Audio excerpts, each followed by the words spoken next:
Hey guys, in this video, I will show you how to refer a friend in Monzo. All right, let's begin.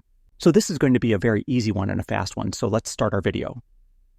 The first thing that you want to do here is go ahead and search for the Monzo website that shows you the instructions on how to actually refer a friend in Monzo.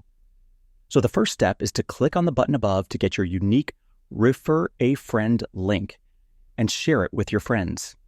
So here, as you can see on the site, you have the Refer Friends button there. You just need to click on that.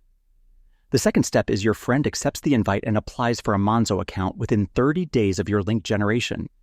And here we have our third step, which is your friend makes their first card payment. You both get £5. So it's really awesome. But if you're already in your account and you want to share that specific account, like, for example, you want to refer your friend on your account, you just need to click on the top left corner of your screen. That's where the Refer a Friend option is.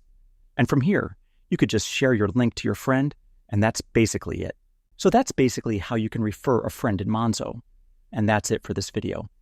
If you found this helpful, consider subscribing and giving this a big thumbs up. Thanks.